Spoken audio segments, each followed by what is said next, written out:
حضرت سلمہ رضی اللہ عنہا کا اصل نام ہند تھا، مگر سلمہ اپنی کنیت سے مشہور ہوئیں۔ آپ کے والد کا نام سہیل اور ان کی کنیت ابو امیہ تھی۔ آپ کے والد بڑے دولت مند اور بے حد فیاض آدمی تھے، اور والدہ محترمہ کا نام عاتکہ تھا جو فراس نامی خاندان سے تعلق رکھتی تھی۔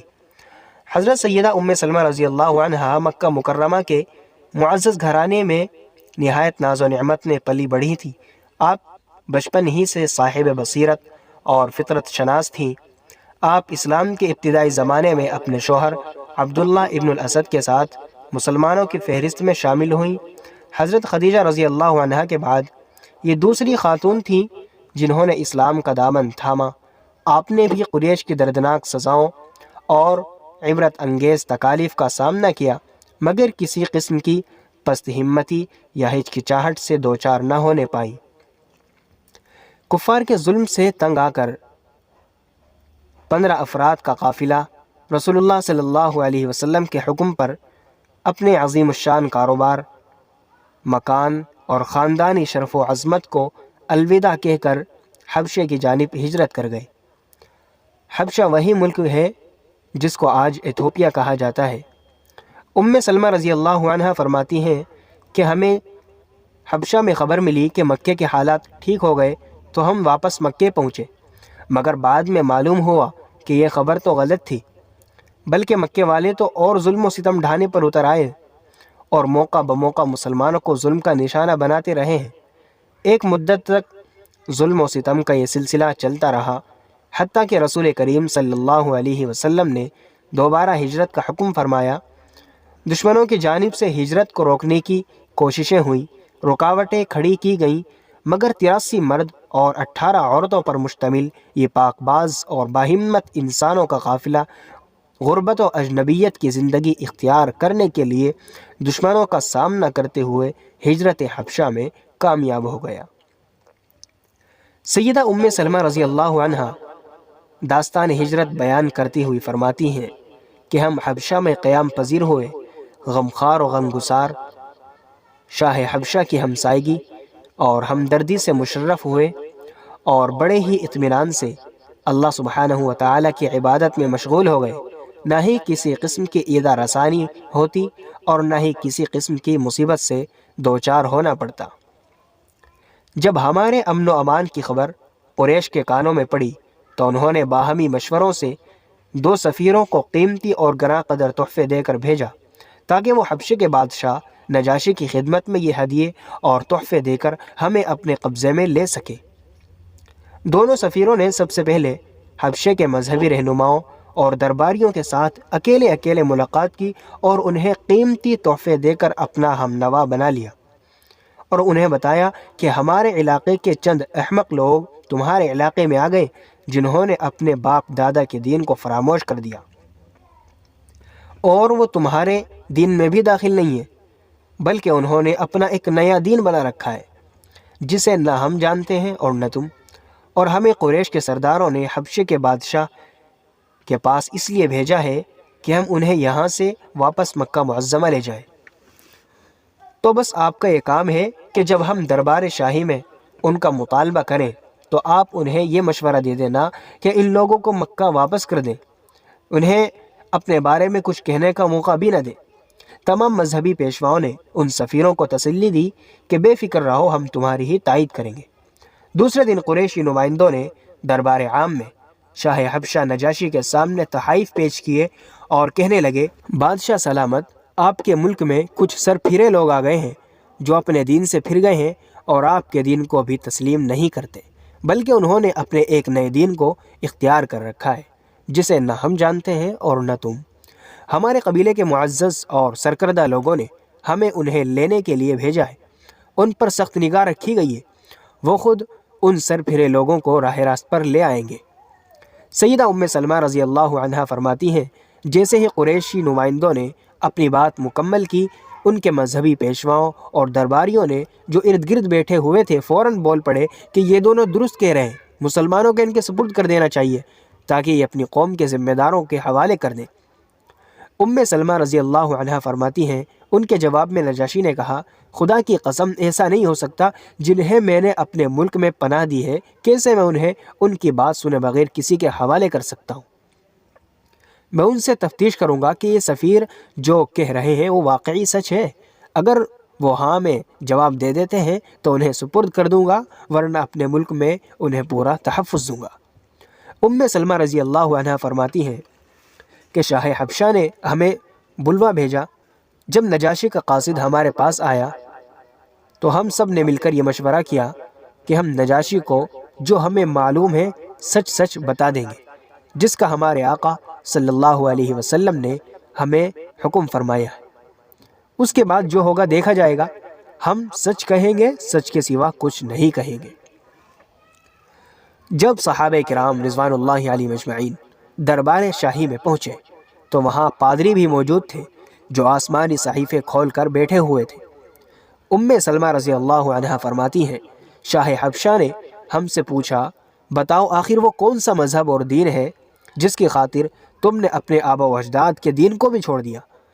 صحابی رسول حضرت سیدنا جعفر ابن ابی طالب نے آگے بڑھ کر مسلمانوں کی طرف سے نمائندگی کرتے ہوئے فرمایا، بادشاہ سلامت، ہم جاہل لوگ تھے، بتوں کے پجاری تھے، مردار کھایا کرتے تھے، بے حیائی کا ارتکاب کرتے تھے، قطع رحمی کرتے تھے، ہم پڑوسی کے حقوق پامال کرتے تھے، ہمارا طاقتور کمزور کو کھا جاتا تھا۔ اللہ سبحانہ و تعالیٰ نے ہماری طرف ہم ہی میں سے ایک رسول بھیجا جس کے حسب و نسب، صداقت و امانت اور اس کی پاک دامنی اور پاکیزگی کو ہم اچھی طرح جانتے تھے۔ اس نے ہمیں ایک اللہ کی عبادت کرنے کی دعوت دی، آبا و اجداد اور بتوں کی عبادت اور پرستش سے اس نے ہمیں منع کیا ہے۔ اس نے ہمیں سچ بولنے، امانت ادا کرنے، صلہ رحمی کرنے، پڑوسی سے اچھا سلوک کرنے اور حرام سے رکنے اور خون ریزی سے بچنے کا حکم دیا ہے۔ بے حیا بننے، جھوٹ بولنے، یتیم کا مال کھانے اور پاک دامن عورت پر بہتان باندھنے سے اس نے ہمیں منع کیا ہے۔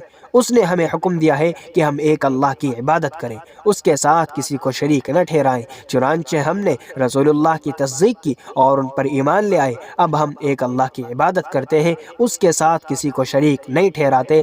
ہم ہر اس چیز کو حرام سمجھتے ہیں جسے رسول اللہ نے ہمارے لیے حرام رکھا ہے، ہر اس چیز کو حلال سمجھتے ہیں جسے ہمارے لیے حلال کیا گیا ہے۔ اس صورتحال کو دیکھ کر ہماری قوم ہم پر چڑھ بیٹھی اور ہمیں طرح طرح کی تکلیفیں دیں۔ انہوں نے ہمیں اپنے دین سے برگشتہ کرنے کی بے انتہا کوشش کی اور ساتھ ہی ساتھ ہمیں اللہ وحدہ لا شریک لہ کی عبادت سے ہٹا کر بتوں کی پوجا کرنے کے لیے ایڑی چوٹی کا زور لگایا۔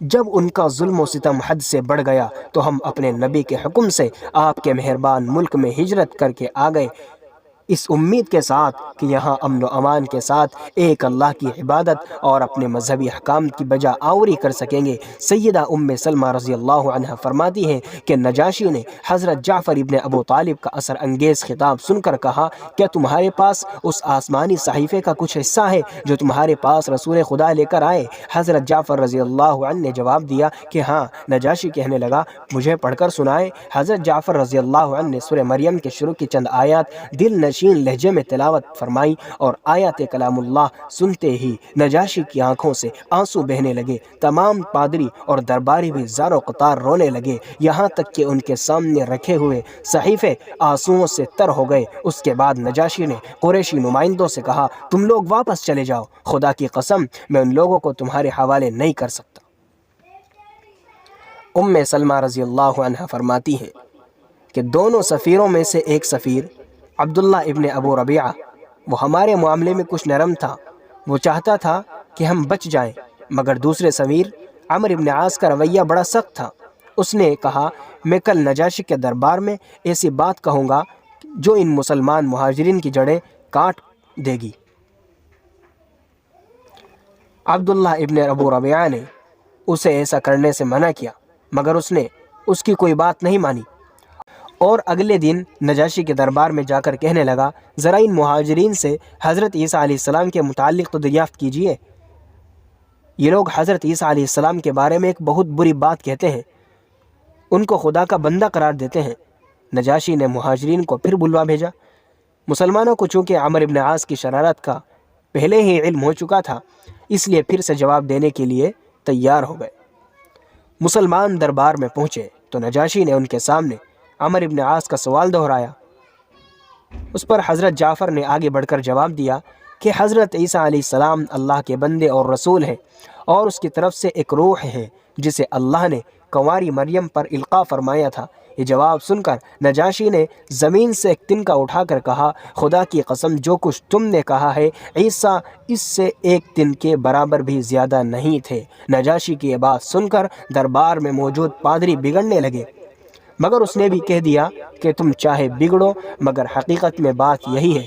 اس کے بعد نجاشی نے مسلمانوں کو مخاطب کر کے کہا، جاؤ میری زمین میں امن سے رہو، جو تمہیں برا کہے گا وہ سزا پائے گا۔ اگر مجھے سونے کا پہاڑ بھی مل جائے تو اس کے بدلے میں تمہیں ستانا پسند نہیں کروں گا۔ اس کے بعد شاہ حبشہ نجاشی نے حکم دیا کہ ان دونوں سفیروں کے ہدیے انہیں واپس کر دیے جائیں، مجھے ان کی ضرورت نہیں ہے۔